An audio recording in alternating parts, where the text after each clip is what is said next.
Public Sénat et Groupama présentent La France qui réussit. Bonjour à tous et bienvenue dans La France qui réussit. Les caméras de Public Sénat sont allées cette semaine se poser dans un lieu symbole de la pêche en France. Vous l'avez compris, il s'agit du port du Guilvinec. C'est là qu'on peut vraiment prendre conscience de tous les enjeux majeurs de la pêche pour le XXIe siècle. Et cela pour une profession évidemment, mais aussi pour toute une région. Comment respecter la ressource, respecter l'environnement et puis comment valoriser le produit de cette pêche. On va donc partir en mer, on va aller sur terre, à la rencontre de pêcheurs, de mareyeurs, de restaurateurs et puis surtout, on va découvrir ces paniers de la mer. C'est une initiative solidaire pour ces professionnels, mais aussi pour les populations défavorisées de la région. C'est ça aussi, La France qui réussit. C'est un documentaire signé Chloé Ledoux et Nicolas Bric.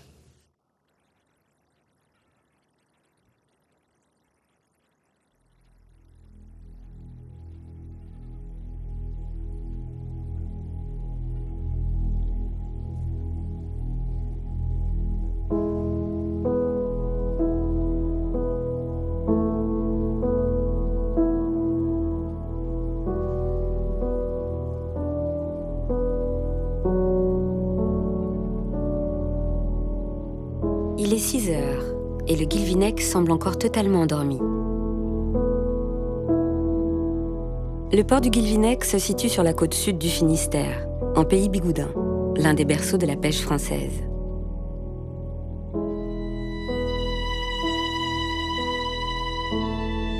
Mais à cette heure-ci, on croirait une ville fantôme. Tous les commerces sont fermés, à l'exception d'un unique bâtiment éclairé. En se rapprochant de l'entrée du port, des silhouettes s'agitent, des camions vrombissent. L'activité de tout le village tourne alors autour de la criée. Le Guilvinec, c'est le plus important port de pêche artisanale de France. Ce sont 19 000 tonnes de poissons qui débarquent chaque année devant ses portes.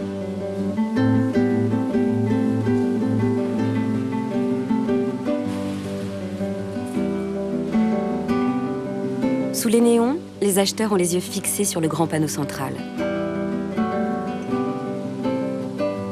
La criée hauturière, celle des bateaux qui reviennent de la haute mer, bat son plein. Grégory Penarum dirige la criée du Guilvinec depuis 2 ans. Tu vends la cardine ou quoi? Non. Non, toujours pas. Comme tous les matins, il vient s'assurer de la bonne vente des produits. Donc aujourd'hui, on est sur une petite criée en termes de volume. On a à peu près une 50aine de tonnes aujourd'hui sous la criée. En moyenne, en général, on travaille à peu près 80 tonnes jour. Donc on est sur une journée, une petite journée, on va dire. C'est totalement le poumon de la ville et même au-delà, je vais te dire, parce qu'on est à peu près 600 à travailler sous la criée tous les jours. Donc ça comprend tout, entre les magasins de marée, les transporteurs, les dockers qui viennent trier le poisson. Donc c'est une vraie fourmilière. Chaque jour, la criée du Guilvinec compte 2 ventes aux enchères. Cette criée matinale qui met en vente la pêche des navires de haute mer et celle de l'après-midi pour la pêche des navires côtiers. Mais la star locale, c'est elle, la langoustine. Le Guilvinec est devenu le premier port langoustinier de France. La langoustine des côtiers, c'est une espèce emblématique aussi du port du Guilvinec, forcément. C'est une valeur marchande assez importante. On est en moyenne autour de 11 € pour ce qu'on appelle la petite. Donc voilà, 11 € pour la petite et autour de 15 € à peu près à l'année sur la grosse, quoi. Bon, c'est un super produit, franchement. En qualité gustative, il n'y a pas mieux. En fraîcheur aussi, forcément. Souvent, le froid, ça l'endort un petit peu, elle est un peu engourdie, là. Mais dès qu'on la sort et qu'elle reste une demi-heure à peu près à température ambiante, elle retrouve de la vivacité. La criée du matin touche à sa fin. Grégory sort sur la halle de débarquement pour assister au départ des navires côtiers qui partent aux aurores pour revenir juste à temps pour la criée de l'après-midi. À bord du chalutier langoustinier Roxy, Nicolas, le matelot, tient la barre alors que l'équipage dort encore. Là, mon patron m'a dit d'aller à un tel endroit. Donc là, je vais aller à tel endroit. Il est parti dormir un petit peu. Comme les journées sont assez longues quand même. Je me suis levé à 5h, 5h15, un peu comme ça. Bon, un petit déjeuner, café et route directe, hein, même pas de douche, c'est direct en verre à la douche le soir. Parce que c'est quand même pas un métier très propre, donc on va pas se faire tout beau pour aller en mer. Nicolas garde le cap, malgré la fatigue et l'obscurité. L'expérience lui tient lieu de boussole. Cela fait 10 ans qu'il pêche la langoustine. Les langoustines, la nuit, il n'y en a pas. Et à partir du lever du jour, là, elle sort de son terrier et là, elle commence. On appelle ça travailler. Pour nous, elle travaille en fait. C'est le trait qu'il ne faut pas lever, qu'il ne faut pas louper. C'est au lever du jour, c'est là où il y en a le plus normalement. Donc là, tu vois, là, il fait bientôt jour. Et là, je vais bientôt le réveiller, on va bientôt mettre à l'eau. Le soleil se lève et à la manœuvre, tout peut commencer. Kevin, le capitaine du Roxy, vient de se réveiller. Il faut être 2 pour mettre à l'eau les chaluts, les filets de pêche du navire. Nicolas, le matelot, maintenant vêtu de son ciré, s'occupe de dérouler l'un après l'autre les 2 chaluts jumeaux. Aujourd'hui, il n'y a pas beaucoup de houle, mais l'exercice peut s'avérer périlleux avec des vagues de plusieurs mètres de haut. Les chaluts sont tractés pendant 3 heures, à plus de 100 mètres de profondeur, afin de capturer les langoustines qui sortent de leur terrier. C'est ce qu'on appelle un trait de chalut.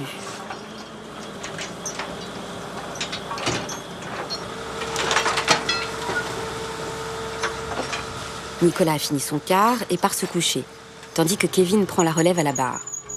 Le métier de marin-pêcheur, il le tient de ses ancêtres, comme le Roxy.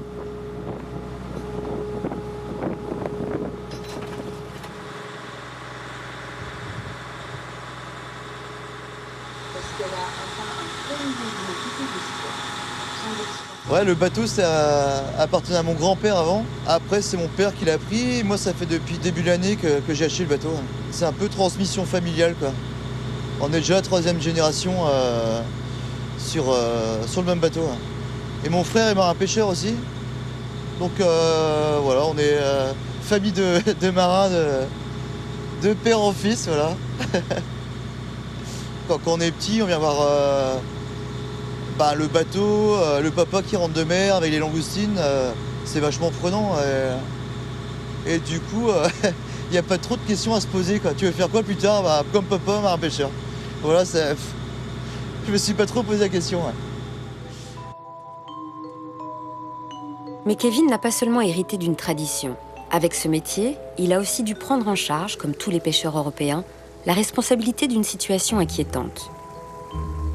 Sous toutes les eaux du continent, la ressource marine se fait plus rare. Depuis 20 ans, la population des jeunes poissons issus de la reproduction a été divisée de moitié. En cause, la surpêche et le réchauffement climatique. Alors le secteur entier s'est mis à changer ses méthodes de travail. Les chaluts, par exemple, sont désormais l'attention d'une réglementation et d'une recherche pour préserver la ressource. La taille des mailles a été étudiée afin d'éviter la capture des plus jeunes poissons et crustacés. Oui, là, tu vois, on a un bon exemple d'échappement de petits poissons dans un cylindre de mailles carrées, donc des mailles plus ouvertes que les mailles losanges habituelles. Et bon, c'est vraiment le principe même de la sélectivité. Les petits s'échappent et les gros restent à l'intérieur. Trouver des méthodes pour préserver cette population de petits poissons, c'est le métier de Pascal Larnaud. À Lorient, dans ses bureaux de l'Ifremer, l'Institut français de recherche pour l'exploitation de la mer, il étudie ces vidéos pour tester l'efficacité de nouveaux filets expérimentaux. On a bien les résultats qu'on souhaitait, c'est-à-dire laisser partir les petits poissons pour qu'ils puissent grandir, pour qu'ils puissent abonder le stock, participer à la reproduction et donc au futur de la ressource et puis évidemment au futur de la pêche aussi. Là, c'est quoi? C'est un truc séparatrice pour séparer des espèces différentes. Là, on est sur un chalutier langoustinier qui cible la langoustine, mais en même temps qui capture des poissons. Et là, on veut séparer les poissons avec une nappe, un bout de filet au milieu. On veut garder les langoustines et laisser échapper le poisson. Et on voit très bien sur les images, tu vois, tous les poissons ont tendance à aller vers le haut. On voit les langoustines qui vont sous la nappe séparatrice. D'accord, donc en fait, les langoustines restent dans la poche du fond et elles sont gardées par le chalut et le poisson monte et absolument. Et donc là, si tu veux, on peut aller voir des maquettes dans le bassin. On va demander à Fabien de nous... Ouais. Fabien, tu peux mettre en route la veine, s'il te plaît? D'accord. Fabien Morando est responsable de la piscine d'essai de l'Ifremer. Il teste la mise à l'eau de ces chaluts miniatures mis au point ici. Mais ces technologies ne suffisent pas. Et souvent, bon sens des pêcheurs est nécessaire pour préserver la ressource.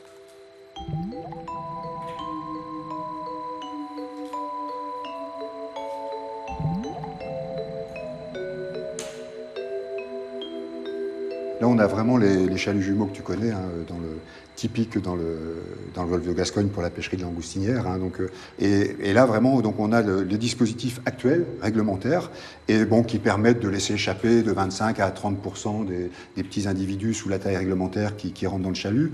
En fait, il y a plein de dispositifs possibles. Puis il y a aussi, comme tu disais tout à l'heure, des modifications dans le comportement des pêcheurs. Éviter d'aller dans des endroits où ils savent qu'il y a trop de petits poissons ou trop de petites langoustines. Ça, c'est vraiment de la sélectivité facile, j'allais dire. C'est pas de la sélectivité technique.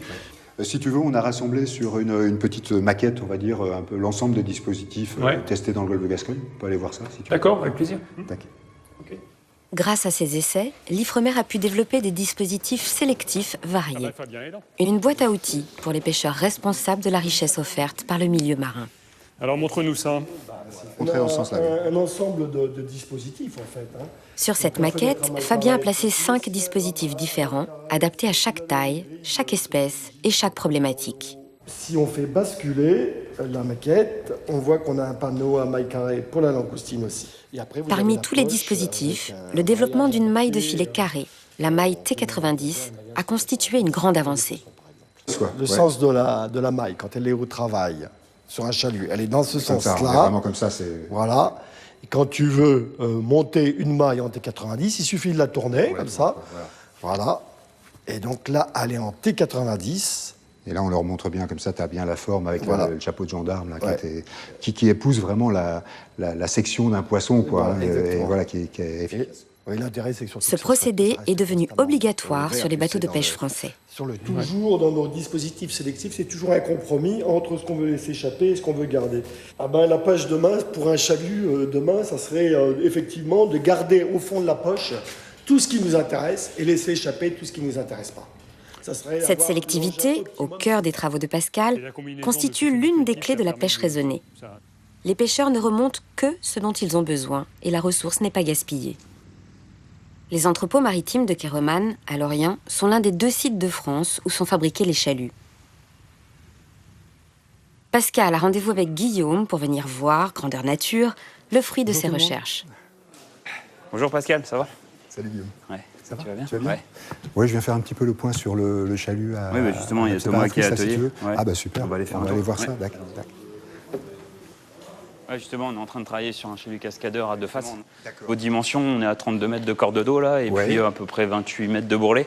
Aucune machine n'est capable de réaliser le montage d'un chalut. C'est donc à la main qu'Anaïs assemble les filets. En longueur, on va dire une... Donc le coût d'un chalut comme ça, c'est quoi à peu près? Là, je pense que tout terminé, on sera aux alentours de 15 000 euros. D'accord. Donc il faut savoir qu'une fourchette à peu près, en fonction des tailles et des dimensions des bateaux, c'est entre 5 et 15 000 euros. Thomas Rimaud travaille pour l'association du Grand Littoral Atlantique. Son rôle est de faire évoluer le secteur vers une pêche raisonnée. C'est lui qui présente le chalut élaboré ici. Donc voici la deuxième version du chalut à nappe séparatrice qu'on a testé là pendant 10 jours au large de Belle-Île à la pêche à la langoustine. Donc on voit bien ici la nappe séparatrice qu'on a légèrement surélevée et qui est tenue du coup par les garcettes là qu'on a rajoutées vers le haut et vers le bas. Ce qui fait que du coup la nappe a une bonne tenue horizontale et sépare vraiment le chalut en 2 compartiments, un compartiment en bas et un compartiment en haut. On a à peu près 90% de la langoustine qui passe dans le compartiment du bas et seulement 10% qui sont en haut. Le filet est donc séparé en 2 parties. En haut sont concentrés tous les dispositifs de sélection des poissons. Au-dessous, le filet est adapté à la langoustine. Le fruit de la pêche se condense au fond du filet, baptisé le cul de chalut. Guillaume et Thomas vérifient son ouverture. Larguer le cul. Tiens Guillaume, tu m'aides, on va regarder ça. Bon alors quand le cul est plein, ça va tout seul. Sur le Roxy, à leur tour, Nicolas et Kevin ouvrent leur chalut. Ils ne disposent pas, évidemment, de tous les dispositifs élaborés par l'Ifremer. Mais ils sont attentifs à cette évolution vers une pêche raisonnée. La pêche est bonne aujourd'hui. On y trouve des langoustines, mais aussi beaucoup de gros poissons et quelques crustacés. Maintenant, il va falloir passer au tri. L'évolution des filets, la recherche et les nouvelles réglementations ont déjà fait évoluer le travail sur le Roxy. Nicolas a pu constater au quotidien les résultats directement au fond du chalut. C'est vraiment beaucoup mieux au niveau poisson. On n'a plus les petits poissons qu'il y avait avant. Des fois, on avait des pochés de petits poissons. Ah, c'est vrai que ça faisait mal au cœur quand même de pêcher tous ces petits poissons qui n'avaient même pas le temps de se reproduire, quoi. Et c'est vrai qu'on voit une nette amélioration. Et puis on voit de plus en plus de gros poissons, comme des gros merlus et tout ça. Et ça, c'est les mailles carrées. Mais là encore, mettre en place une pêche raisonnée, c'est aussi adopter des gestes simples au quotidien. Là, du coup, je suis en train de trier les langoustines avec, par rapport à leur taille. La taille européenne pour ramasser les langoustines, c'est 7,5. Mais ici, nous, on a décrété que pour avoir une meilleure qualité, on ramasse à partir de 9 cm.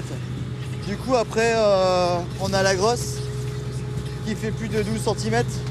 Et les petites, ensuite, sont rejetées à l'eau par le système de goulotte qu'on a là. Et pour la ressource, c'est le top, parce que du coup, hop, ça repart à l'eau. Et la langoustine n'est pas écrasée, elle repart après dans son terrier et dans la vase. Contrairement à beaucoup de poissons, les langoustines sont encore vivantes quand elles sont remontées à bord. C'est pourquoi il faut aller vite pour remettre à l'eau les plus jeunes.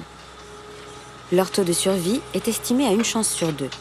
Les poissons rejetés, eux, sont généralement morts, ce qui représente une aubaine pour les goélands et les espèces sous-marines. En fait, cette goulotte, elle est bien parce qu'au moins, on piétine pas sur la langoustine. Après, elle va directement à l'eau, en fait, quoi. Parce que certains bateaux ont même pas mis ça en place et c'est dur à comprendre comment ils n'ont pas déjà mis ça en place. Alors c'est tellement des systèmes simples à faire qui vaut pas grand-chose, c'est pas des gros investissements et les mecs ont du mal à le faire, c'est un peu dommage. Ça, on est obligé quand même de faire des efforts, hein. C'est pour notre avenir aussi, donc c'est sûr que les anciens, ils s'en foutent un peu, mais nous, on a encore 30 ans de faire avant nous, donc dans 30 ans, j'espère qu'il y aura encore des langoustines, quoi. Mais bon, on va dans le bon, il n'y a pas de raison, hein. Je pense que c'est bien, on fait du bon travail, j'espère. En mer, les habitudes ont la vie dure. Mais la nouvelle génération semble prête à faire les efforts nécessaires. Ils ont en tête un adage pour une pêche raisonnée. Faire le tri sur le fond plutôt que sur le pont. Là, on vient de finir de trier langoustines. On les a lavées. Et du coup, je les mets en vivier maintenant pour les garder vivantes. Jusqu'au port, pour avoir la super qualité.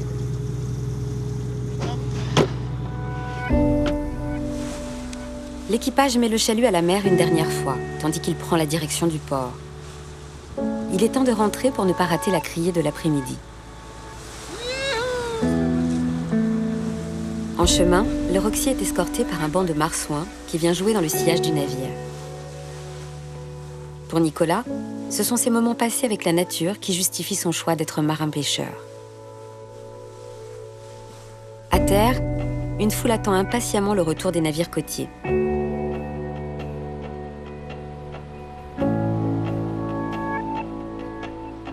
Les dockers, les marins en retraite, viennent donner un coup de main aux pêcheurs. Sur la digue, touristes et curieux se massent, attirés par la magie du moment. Les goélands et les mouettes attendent patiemment leur dîner.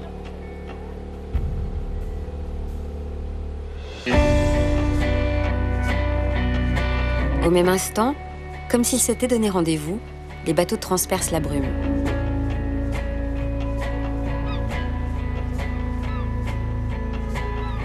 L'ordre d'arrivée à la criée a son importance et peut influencer le prix des ventes. Lorsque la pêche a été bonne, comme aujourd'hui, arriver dans les premiers peut faire gagner jusqu'à 2 € de plus au kilo. Le Roxy fait partie des premiers arrivés.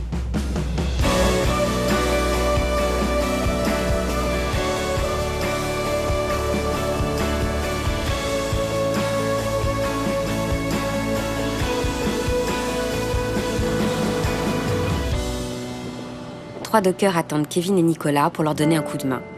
Ces anciens marins-pêcheurs trouvent là l'occasion de venir chaque jour au port et de retrouver ce milieu auquel ils ont dédié leur vie.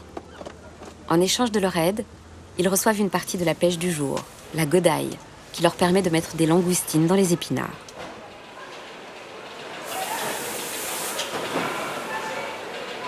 La pêche est portée jusqu'à ces tapis roulants.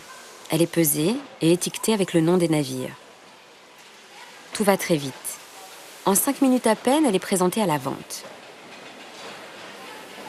Les acheteurs, des marailleurs spécialistes de la vente en gros, se rassemblent devant un panneau qui affiche les prix proposés. Les enchères descendent jusqu'à ce que l'un d'entre eux se déclare acheteur. Il l'indique alors avec sa télécommande. Grégory, le directeur de la criée, est fidèle au poste, s'assurant cette fois du bon déroulement de cette criée côtière. C'est lui qui glisse la deuxième étiquette dans le lot indiquant le prix de vente et le nom de l'acheteur.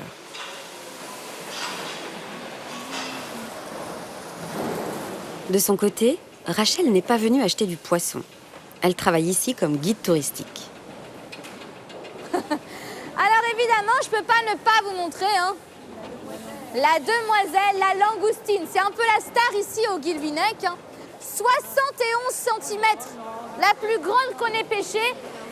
Et on a évalué son âge à environ 70 ans. Elle avait réussi à échapper au... Le monde de la pêche attire et intrigue. L'année dernière, ce sont 50 000 touristes qui sont venus admirer la criée. La pêche pourrait aussi devenir un atout touristique. Cet après-midi, ils sont plus de 50 à écouter Rachel. Alors pourquoi? On va terminer un peu avec l'autre star du Guilvinec, la plus jolie. Forcément, vous l'avez reconnue. La lotte, la Baudroie, effectivement.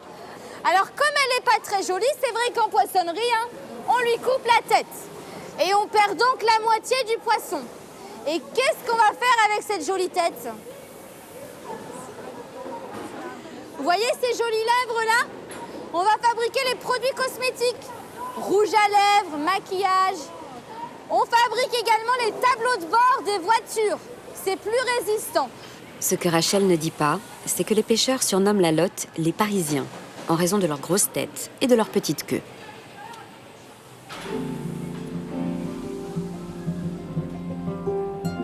La criée du Guilvinec est la deuxième plus importante de France. Le port affiche 64 millions d'euros de chiffre d'affaires par an, le plus élevé du pays. Ce port a une particularité. Il est partagé entre 2 communes qui se répartissent les métiers liés à la mer.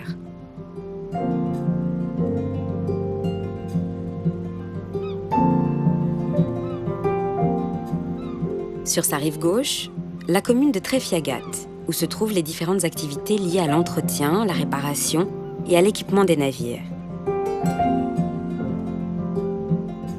Le débarquement, la vente et le mareyage se situent rive droite, sur la commune du Guilvinec.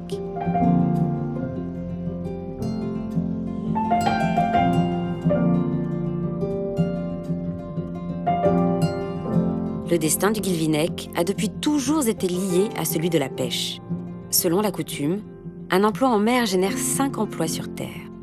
L'activité du port irrigue donc toute l'économie de la ville et se traduit dans son paysage urbain.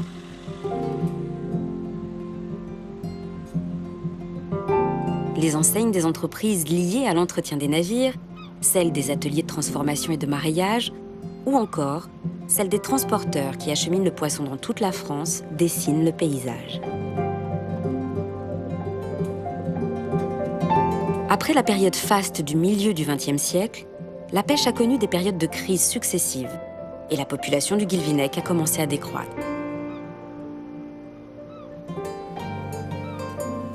Derrière le port, le cimetière des bateaux porte les stigmates de cette période de récession. Mais la devise du Guilvinec est d'Alkmaad, ce qui signifie « tiens bon », une devise probablement inspirée par ces tempêtes venues de l'Atlantique Nord qui balaient le Finistère.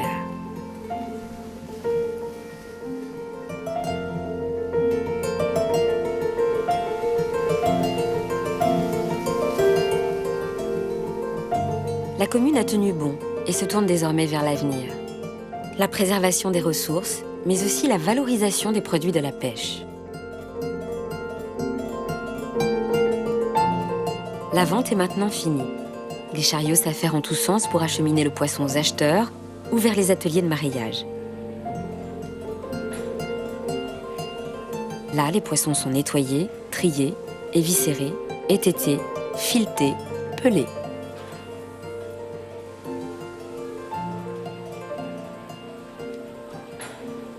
Derrière ces ateliers se cachent des espaces de vente à l'allure de petites salles de marché financier. Ici, le téléphone n'arrête pas de sonner. Les clients des mareyeurs appellent pour connaître la pêche et les prix du jour. David est l'un de ses grossistes. Allô? David, c'est Pierre du Poisson d'Avril. Oui, salut Pierre, ouais, nickel, toi aussi. Là, je t'appelle en fait, c'est pour la commande de poisson pour ce matin. Moi, il me faudrait 10 pièces de lot en 3-500. Lot 3-500, 10 pièces. Également 2 pièces de cabillaud en 3 kilos. Cabillaud 3-4, 2 pièces. Et je veux savoir, est-ce que tu as quelque chose de sympa pour ce matin-là, pour mon menu du jour? Pour ton menu du jour, un petit bat hier soir. J'ai du beau merlu acheté à Sangué. Ouais, ça ok. Et un petit truc sympa, j'ai les petits T'as bateaux sur Sangué extra. Du mulet?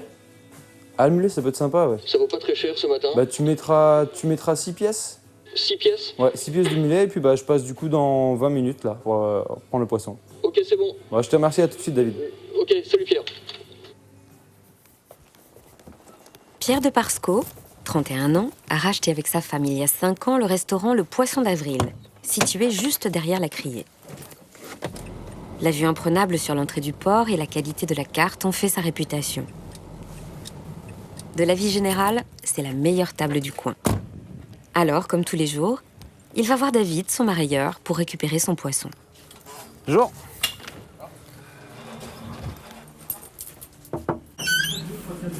Bonjour. Je te fais un petit Pierre. Ah, t'as pris? Tu vas bien? C'est Pierre. Bonjour. Ah, c'est bon, t'as eu? Ah, merde. Bon, bah écoute, on va. Ça va, Pierre? Salut, Tu vas bien? Très bien, ouais. Allez hop, c'est bon. Ok, c'est parti. On a préparé tout ça. D'accord. Merci.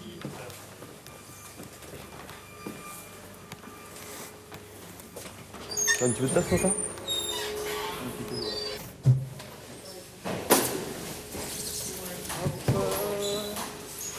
Bonjour. Le mulet, Pascal, le mulet pour Pierre.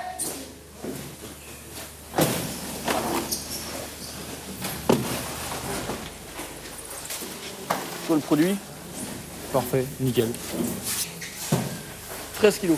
Parfait, nickel. C'est bon? Ouais, c'est bon, c'est bon.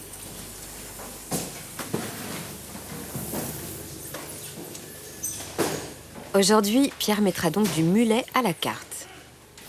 Pourtant, le mulet n'est pas un de ces poissons nobles présentés sur les bonnes tables. Certains pensent même que le mulet n'est pas comestible. J'espère que j'ai la place. Les Français mangent principalement du saumon et du cabillaud. Ces deux espèces représentent 40% des poissons consommés sur le territoire. Mais Pierre a décidé de mettre en valeur d'autres espèces, celles qui sortent des filets des pêcheurs, comme ce mulet. Nickel. Bon, c'est bon. Bonne dégustation. Bah, je te remercie. Puis bah, Bonne journée, à demain. on fait comme ça. Ok, Allez, salut Pierre. Salut. Là, on est sur un mulet noir, donc pêché en pleine mer, et donc celui-là vient de la pêche côtière d'hier de Saint-Guénolé. Et là, on va le travailler avec pommes de terre, petits pois, et puis le côté marin aussi avec les algues et les huîtres. Et on rajoutera une petite touche de blé noir aussi pour le côté bigoudin. Et puis dans les bouquins de cuisine, même à l'école, le mulet, c'est pas non plus quelque chose qu'on voit beaucoup, quoi. On voit le lieu, le bar, un chose comme ça. Mais franchement, par rapport à un bar, niveau rapport qualité-prix, on est largement. Il n'y a pas à rougir, quoi. Donc c'est pour ça que nous, on passe ce genre de poisson plutôt sur le menu du jour. Parce que nous, en fait, le menu du midi, ça nous sert aussi un petit peu de labo, quoi. On peut faire des essais, voir un peu ce qui marche, ce qui va plaire aux clients, ce qui ne plaît pas. Mais nous, on a envie de leur montrer que si on peut faire quelque chose de fin, de sympa, et qu'on peut même faire chez soi quand on reçoit des amis, quoi, parce que ça peut être très bien fait aussi, quoi. Il y a différentes façons de travailler un poisson. Et la garniture joue un vrai rôle dans l'assiette.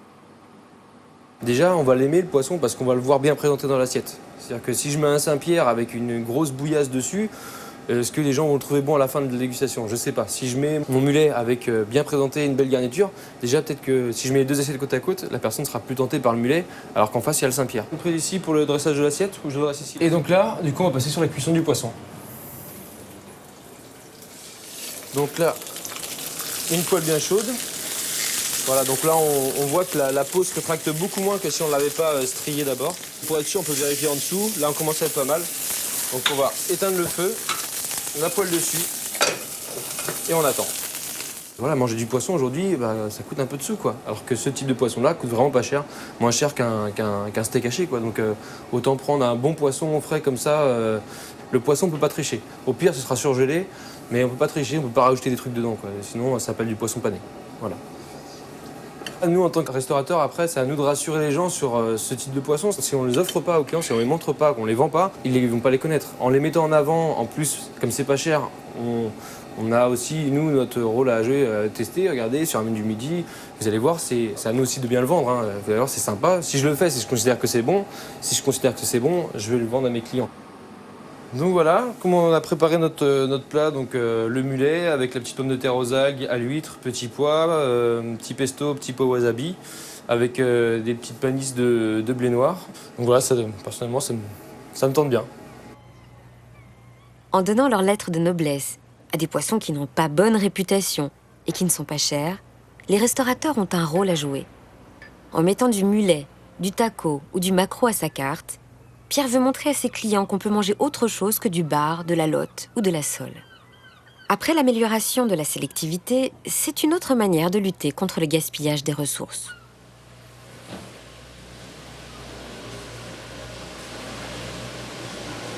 L'autre versant de cette ouverture des goûts du public se fait évidemment dans les supermarchés. Si le consommateur n'y trouve pas de mulet, de vieille ou d'espèces méconnues, alors le travail de Pierre n'aura servi à rien.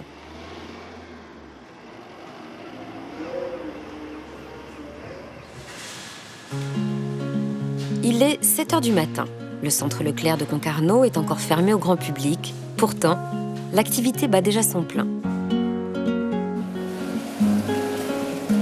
Au rayon poissonnerie, Thomas installe son étal avec Geneviève. Si tu peux faire gros Tu poissons. continues que gros poissons, puis on mettra les bestioles là après. Tu peux mettre un peu en tournant les gros poissons, quoi. Mais les quatre. Tu peux les mettre comment? Ouais. La vieille. Si vous pouvez utiliser pour faire les soupes, en filet c'est super bon, mais c'est un poisson qui a beaucoup d'arêtes. Vraiment beaucoup d'arêtes, donc qui n'est pas beaucoup recherché par les clients. Mais bon, il y a des amateurs qui adorent ça. Hop. Dans l'autre sens, là? Ouais. Mets-lui sa tête sur le... Attends, c'est des produits d'ici, quoi. Enfin, maintenant on le spécifie sur des petites pancartes qu'on met sur l'étal, mais c'est vraiment des produits à acheter dans le coin. Pêchés par des pêcheurs du coin aussi. Faut faire travailler quand même les gens du coin parce qu'ils nous le rendent aussi tous, quoi. Les achats des poissonneries Leclerc sont décentralisés. La plupart se fournissent directement auprès de marailleurs et non auprès des centrales d'achat du groupe. Elles sont donc plus proches des producteurs et offrent des étals diversifiés. Ouais, non, le cabillaud et le saumon, c'est pas des produits qui sont pêchés dans le coin, quoi. Les gens, c'est plus facile de cuisiner un cabillaud, par exemple, que cuisiner un turbo ou de la vieille ou autre, quoi. Hop. Thomas sait que l'on pêche 80 espèces de poissons en France et que beaucoup restent méconnus. Alors il cherche à les promouvoir auprès de ses clients. Je mettrai en valeur déjà la provenance du produit.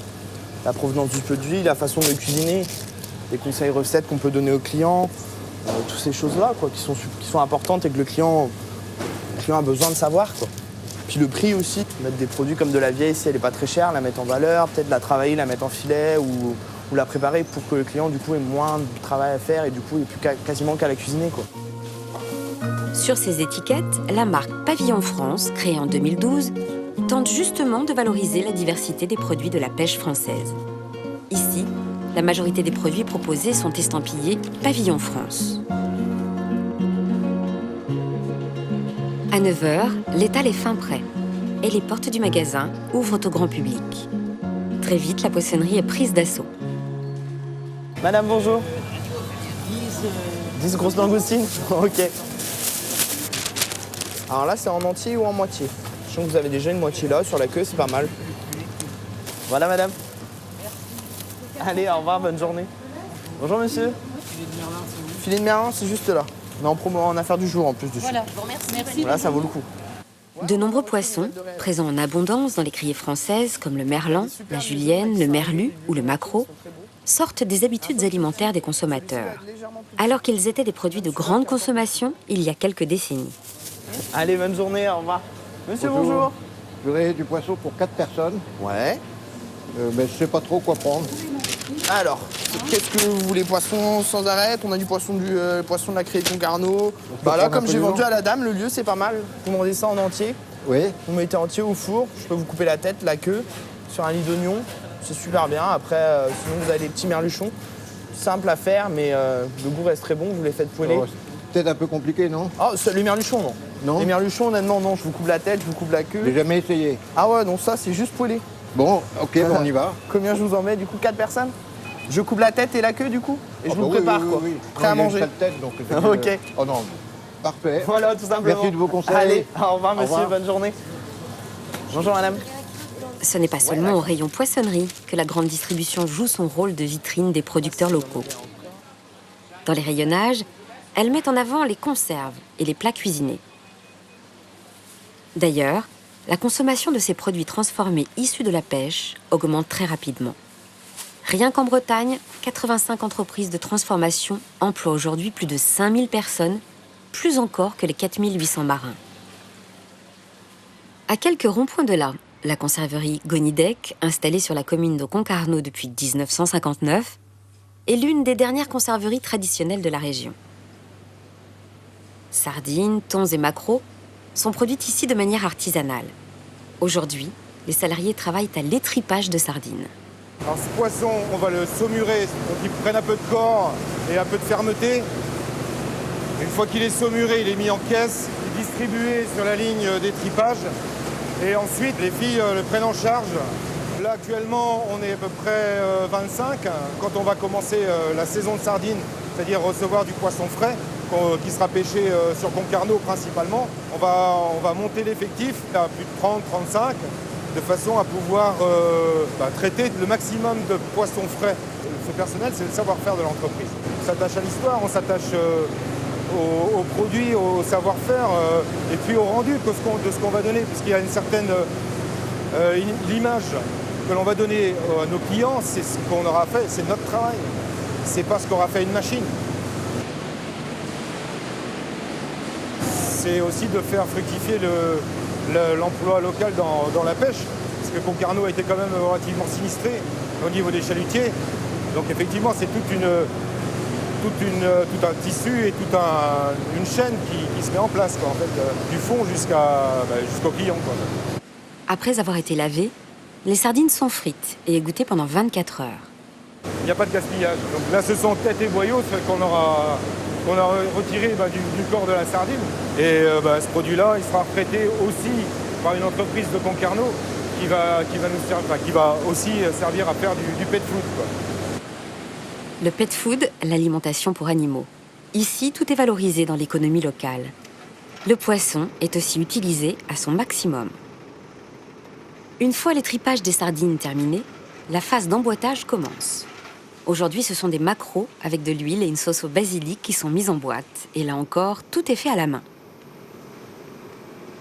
En conserve, le poisson peut se garder au moins 10 ans. On dit même qu'il se bonifie avec le temps, un peu comme le bon vin. Du coup, certains amateurs n'hésitent pas à faire des caves à sardines, sans oublier de les retourner régulièrement pour que l'huile irrigue bien tout le poisson.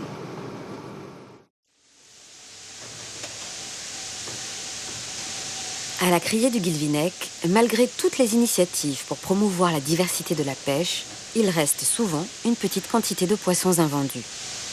Le pourcentage est faible, mais cela représente quand même 170 tonnes au Guilvinec ces 2 dernières années.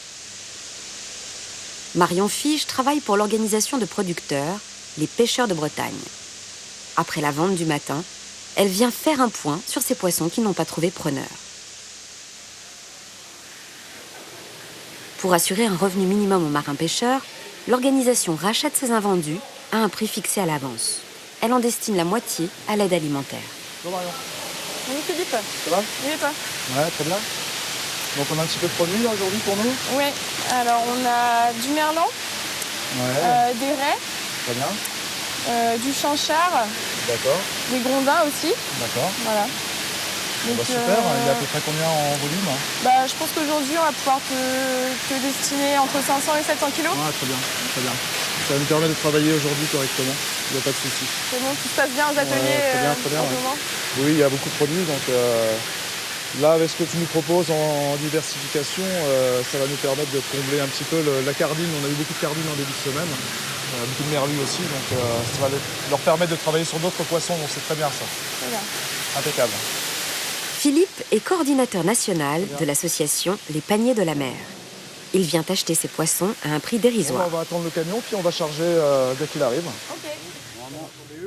Ouais, parce que je peux la caler sur le côté. Et c'est Carmelo, salarié de l'association, qui réceptionne la marchandise.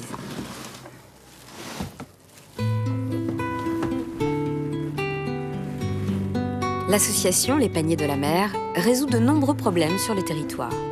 D'abord, elle permet de valoriser les produits qui sinon seraient transformés en farine de poisson pour la pisciculture. Elle offre aussi à des personnes en grande précarité une opportunité de réinsertion. Après avoir traversé des périodes difficiles, Carmelo peut désormais repartir à zéro. Sur ce territoire miné par le chômage, il est difficile de trouver des opportunités. Grâce à l'association, Carmelo apprend le métier de marailleur et a déjà des perspectives d'emploi.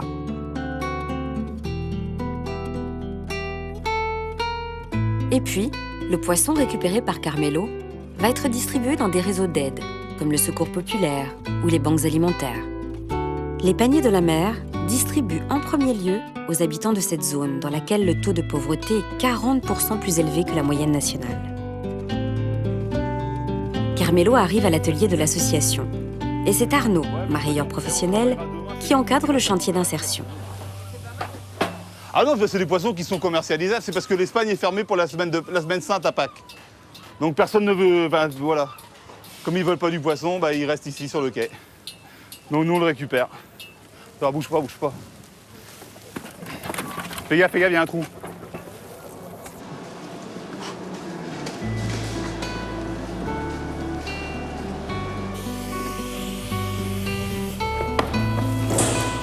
Ah ouais. Hop. Voilà.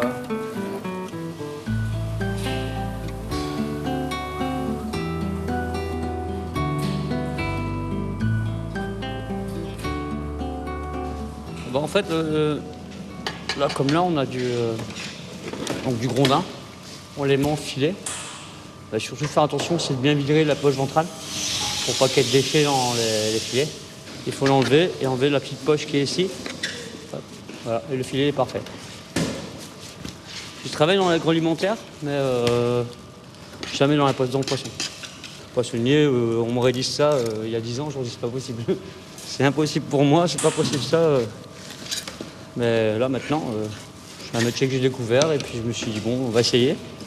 Et franchement, c'est un métier qui me plaît. C'est vraiment devenu un métier que j'ai envie d'exercer. C'est vrai que y a des poissons qu'on ne trouvera pas comme en grande surface, on ne trouvera pas comme le con. Ça, on l'a rarement en magasin. Mais au moins, c'est bien de savoir le travailler. Carmelo a découvert dans cet atelier un métier qui lui plaît. Il trouve un sens à ce travail à destination des plus précaires. Moi, il y a une chose que je suis content quand même, c'est que je travaille pour tout ce qui est les fédérations, enfin, tout ce qui est restaurant du cœur, tout ça. Je trouve qu'ils en ont énormément besoin, déjà. Et je trouve qu'il n'y a pas assez de fondations comme ça pour eux. Bon, ça m'arrive de réagir, comme là, bon, je tombe sur un poisson qui... Là, je le sens vraiment pas, je vois qu'il n'est pas terrible. Vraiment, il est abîmé ou autre. Je leur déconseille de le mettre. Je leur dis non, c'est comme des gens qui mangent derrière nous. C'est des gens qui n'ont pas les moyens nécessaires de se payer beaucoup à manger. Donc c'est un peu logique qu'on leur donne quelque chose de correct. Ça, pour moi, c'est fondamental. Bon, ce qu'il y a aussi, j'ai grandi aussi dans une cité, donc je sais ce que c'est la galère. Ça, j'en voyais pas mal qui étaient dehors, en train de dormir dehors. Je sais ce que c'est. Et ça me motive encore plus, quoi. Il existe 4 ateliers de ce type en France. En 2015, ils ont formé et accompagné 112 salariés. Au premier étage se trouve un bureau surprenant dans un atelier de maraillage. Le bureau d'Anne, la conseillère sociale de l'association.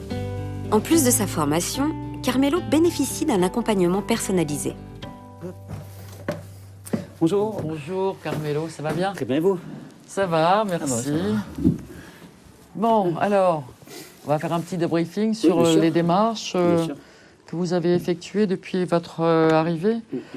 Alors, au départ, c'est vrai qu'il n'y avait pas de projet défini, donc aujourd'hui, on en a un. Oui. C'est lequel? Travaillant en poissonnerie, où je travaille, j'étais en stage. Et puis, ce qui est très intéressant, d'ailleurs, c'est que vous avez quand même une proposition de CDD durant l'été, donc ça, c'est pas mal, ça, quand même. Pendant la saison. D'accord. Retrouver un emploi plus rapidement derrière, c'est ça, c'est la meilleure chose qui puisse arriver. C'est bien parti, en tout cas. J'espère. C'est bien. Oui. C'est bien. Oui, c'est vrai qu'ici, c'est vraiment du positif. Et franchement, ce qui est bien, c'est quand une personne a envie de s'en sortir, qu'elle n'hésite pas à venir parce qu'il y a des possibilités de s'en sortir. Et on a un très bon accompagnement. Un très bon accompagnement tant que sur l'atelier qu'autant qu'en dehors de l'atelier. Ah, c'est un excellent tremplin, oui. C'est un excellent tremplin pour pouvoir rebondir sur quelque chose de concret, sur un projet qu'on aura défini ensemble, sur lequel on aura travaillé ensemble. Et ce qui n'est pas mon projet, c'est leur projet, de toute façon. Donc après, c'est à moi de trouver les compétences éventuellement transférables qu'ils ont d'un métier sur un autre. Et ça a été le cas. C'était le cas, ce sera une sortie positive de toute façon aussi. On vous garde. Grâce à Anne et à toute l'équipe qui l'encadre et anime ses ateliers toute l'année, Carmelo a trouvé sa voie, un nouvel emploi et un nouveau sourire. Mais pas le temps de traîner. Les poissons surgelés doivent être conditionnés pour être envoyés dans 44 départements et tout le monde est au travail pour assurer la livraison.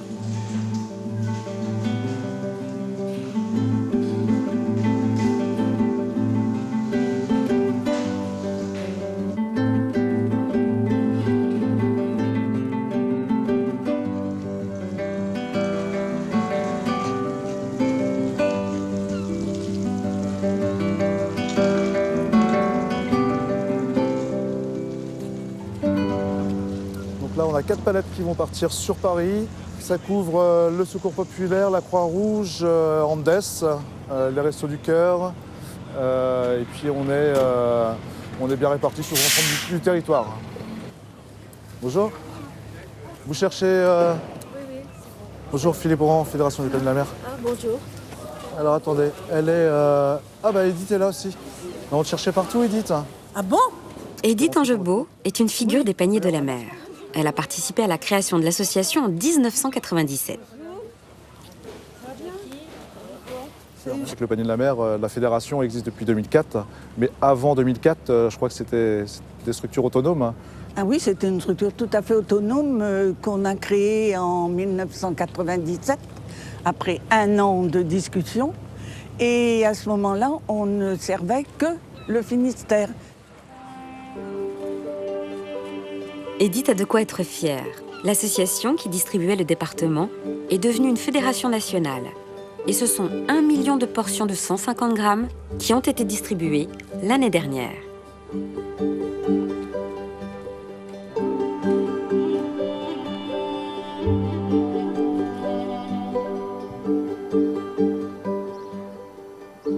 Loin du Guilvinec, à Chevilly-Larue, dans le Val-de-Marne, Thierry Coatsaliou, un breton de Concarneau, fait son marché dans une épicerie pilote.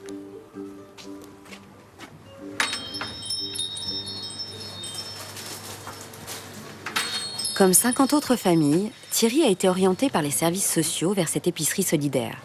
Pendant 6 mois, il aura la possibilité d'acheter des produits vendus à 1/10 du prix. Ici, il a accès à des produits frais et variés. Un vrai coup de pouce indispensable. Thierry s'arrête sur le rayon poissons. Il y trouve justement des poissons conditionnés par Carmelo et les autres salariés des paniers de la mer.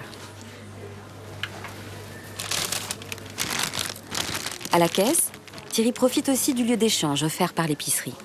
Bonjour. Bonjour. Vous allez bien? Ça va et vous? Très bien. Hein, tu as pris du poisson? Eh oui, ça va changer. Tu sais d'où ça vient? Non. Ça vient de la Bretagne. Ça tombe bien, c'est chez moi. De chez toi. Et tu sais pas de quel port? Non. Et si, c'est quoi le port de chez vous? Plusieurs. Guilvinec. Ah, tu vois. Comment tu vas le préparer? Je pense que je vais le retourner dans la farine, puis après le mettre à la poêle. Tu vas faire une friture. Et il n'a pas pris le citron. Ah, j'ai oublié. Ah. Il faut du citron pour le poisson. 2,56 €. À bientôt. Messieurs, dames, au revoir. Bonne fin de journée. Merci. Bye bye. Au revoir.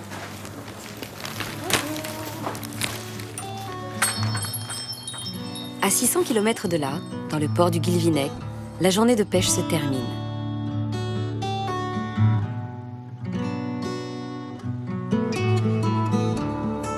Kevin et Nicolas ont eu une bonne journée.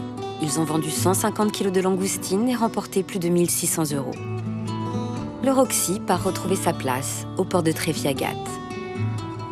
Après avoir rangé, lavé et rafistolé leur navire, les pêcheurs rentrent chez eux. Et demain, le cycle recommencera.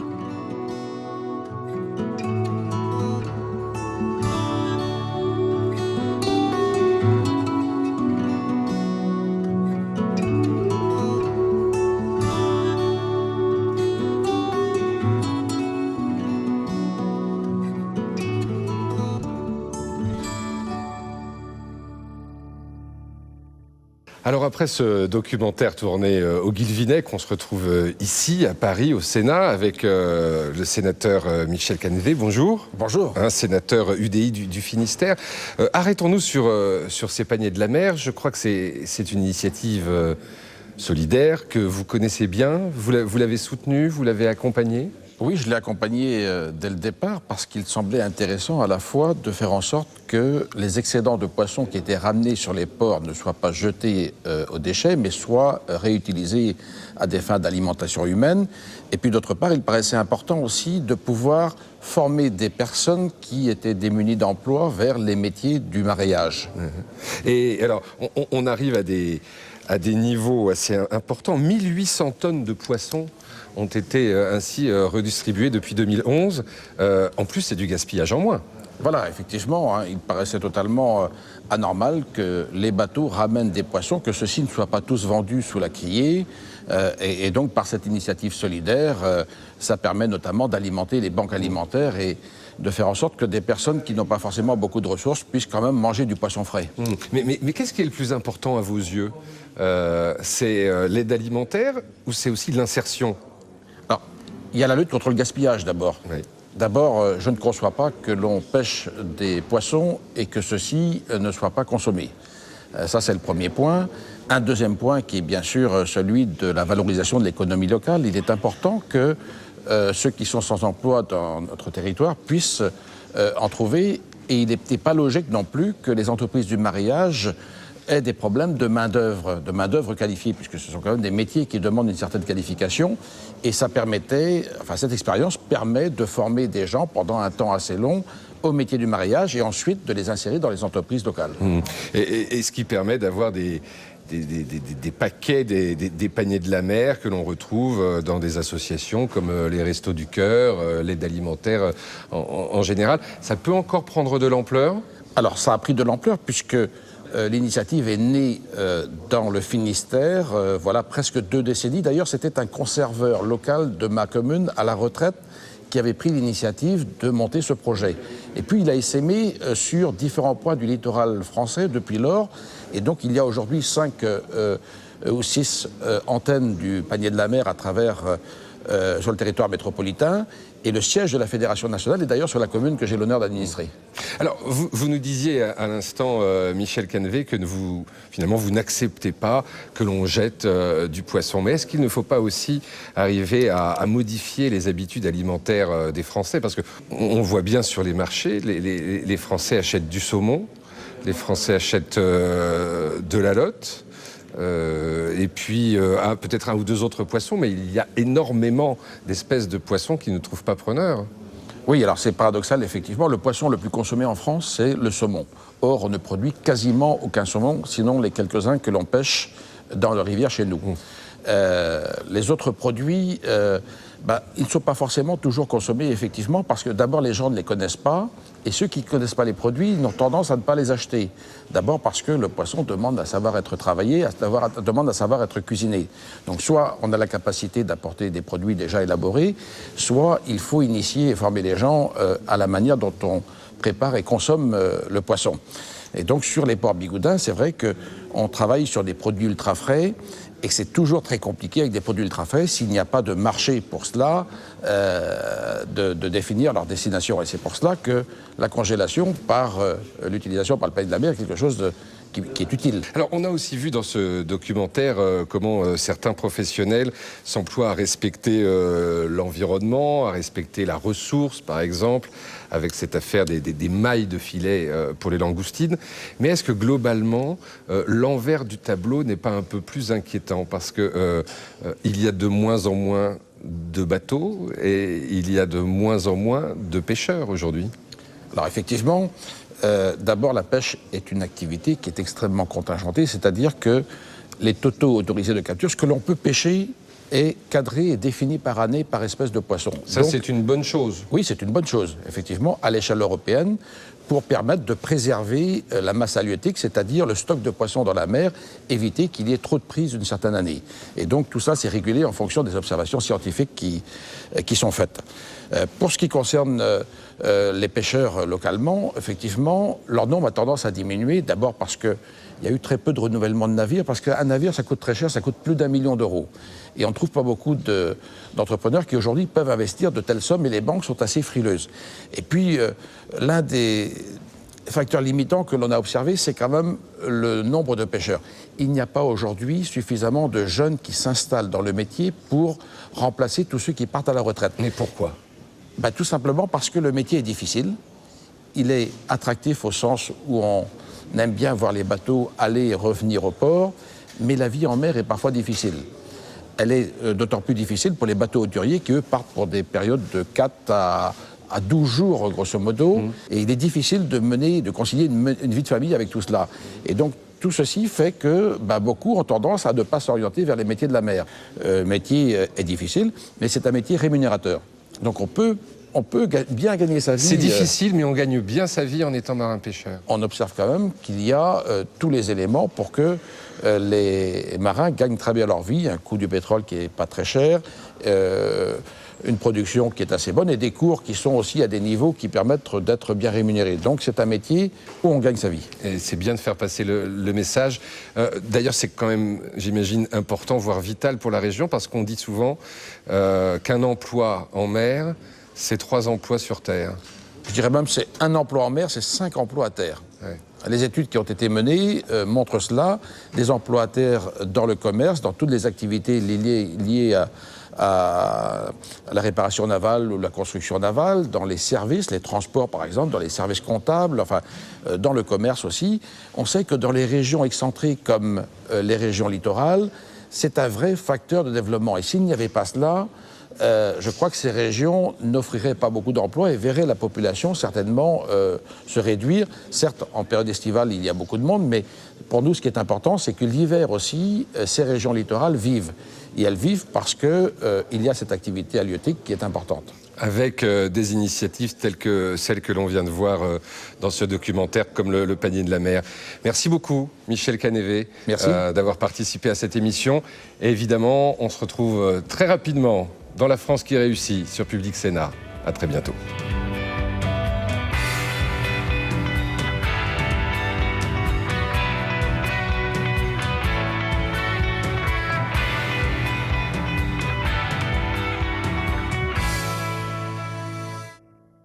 Public Sénat et Groupama vous ont présenté La France qui réussit.